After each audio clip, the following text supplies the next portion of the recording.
What's up, everybody? Today I got my charge controller in finally.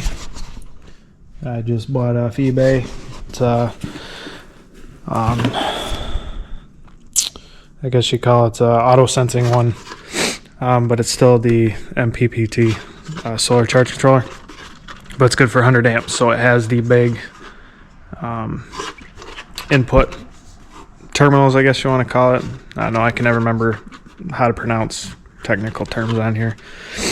So I can, instead of jumpering my wires down to say 10 gauge from the 6 gauge that I already got, I can just hook them up. So we're gonna go ahead and get this installed so my batteries can get charged up, because right now they're pretty dead. But the snow hasn't helped, but at least they can charge when there's sun outside and not when I get home and hurry up and plug them in for a little bit. So here we go. Alright, so I got right now this cluster I got going.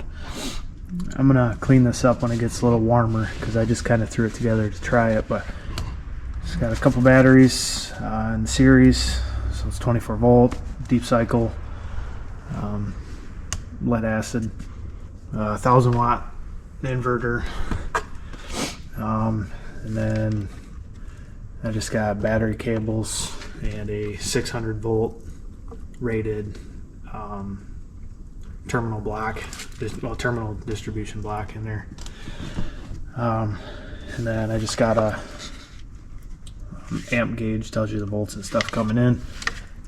I'm not sure if this charge controller's got one on it already, but I can always add it later. So I'm not going to put the amp meter in.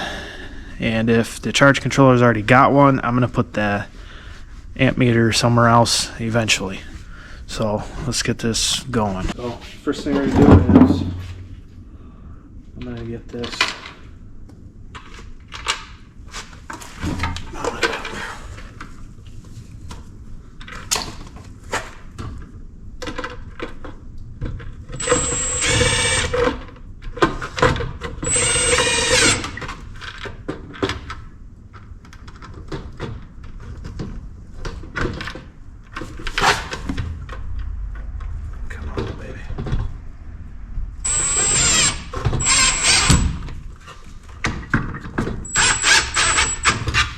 Eventually I want to just get a piece of sheet metal, aluminum, and that way I got a whole heat sink just to protect it, because this is just insulation and it'll catch fire real easy. Okay, so got that mounted. Looks like a number 2, number 1 work. Oh, get these loosened out.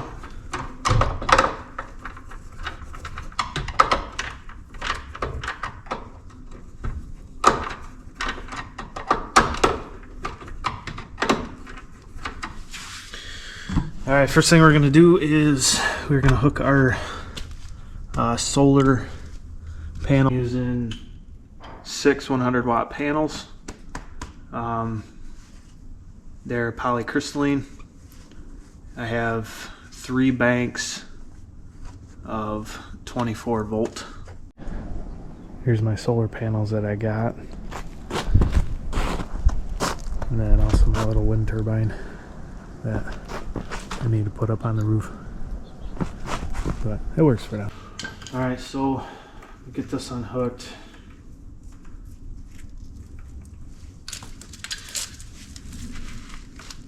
Make sure we're hooked into, it's hard to see. Hook the positive in.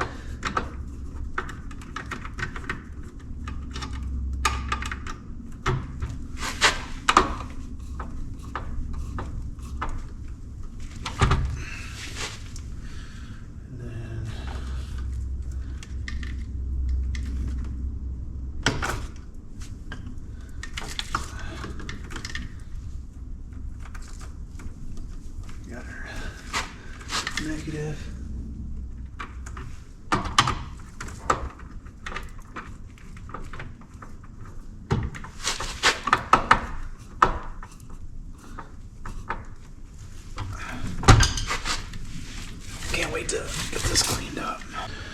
Next, I got to hook up some wires to our battery. I don't run directly to my battery. I run into that distribution block because I don't use it as much, so I'm not worried about the power not getting back to the battery to charge. When I'm using it during the day, it produces about 350 watts if it's sunny, and that's way more than I'm using on my inverter. So I have plenty of power, so it's not like my batteries get drained down too far and then I can't recharge them. So that's why I run it that way. But technically you should run straight from your charge controller to your battery, and then from your battery you should run into a distribution block or your service panel or inverter. Just going to be using some 10 gauge from the charge controller output to my distribution block here.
Okay, now I got to read some instructions and see what I got set up.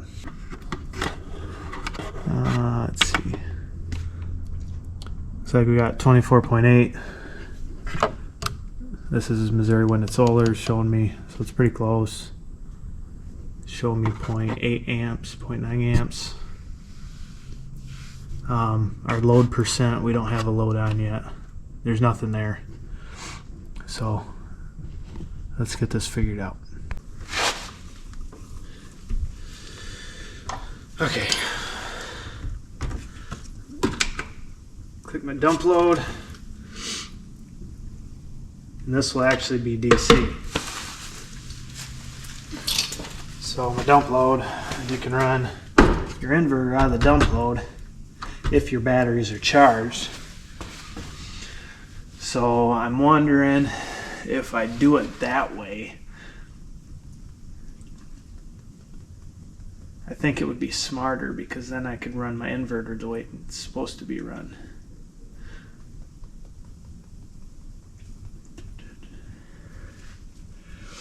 Yeah, we're gonna try that.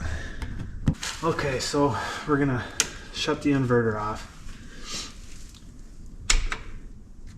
I'm gonna shut my dump load off, and we're gonna unhook the negative. I hope it's long enough. Oh man, it's gonna be.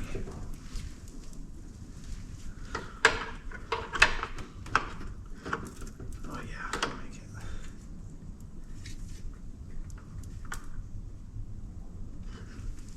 Oh. Well, how about that? Inverter still holding power, making the meter turn on.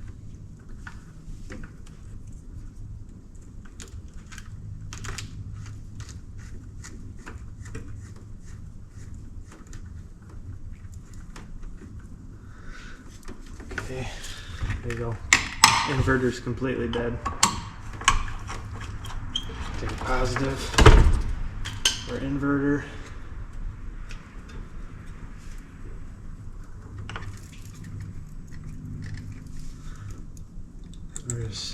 This will be temporary. If it works the way I want it to, the way I'm thinking, I'll just hook the inverter straight in there, because the inverter already has an amperage gauge on it, so you're doing the same thing. I'm just doing this so I don't have to really unhook this and then move it over here. So power's still off. We're gonna go ahead and turn our load on, and then we're gonna go ahead and flip our switch.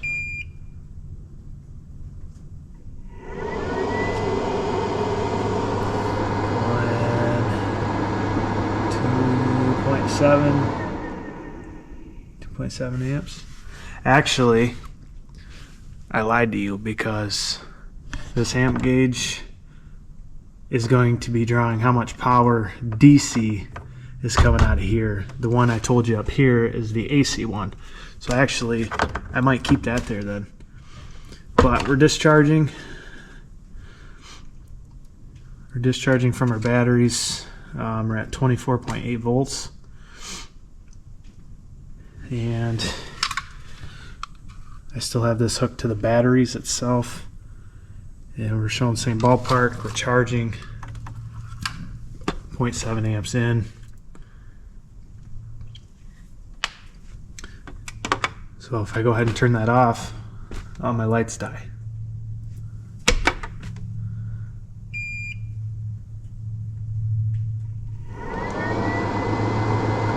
Power back up.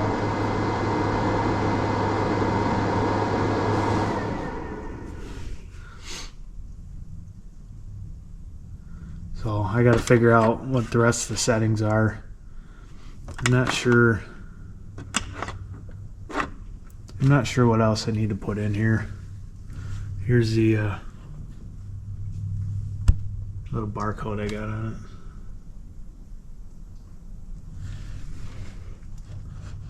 But that'll make things nicer, because now at the end of the day I can just shut that off.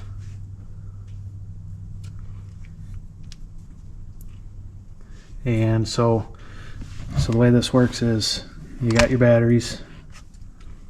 I have my distribution block, which is rated for 600 volts AC. So I got my wires into the block, and then I have output of the charge controller into my block, and then I have my input wires. So when this is done charging, it should just shut off, so my batteries don't overcharge. But I can also turn on or off the load.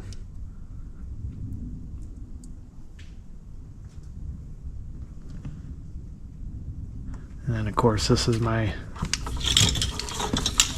wind turbine that never works because I don't have any wind anymore. I need to move it. I just got this hooked on here, which is kind of janky, but whatever. I need to get my turbine on the roof so that the wind will actually move it. Oh, we're pulling 64 watts out of it. So the more stuff I turn on, like for example, I turn this light off, we're only pulling off and on 0.3 amps, and we're only using 1.3 here, and 52 watts to 47 watts, and that's going up and down because of the percentage here.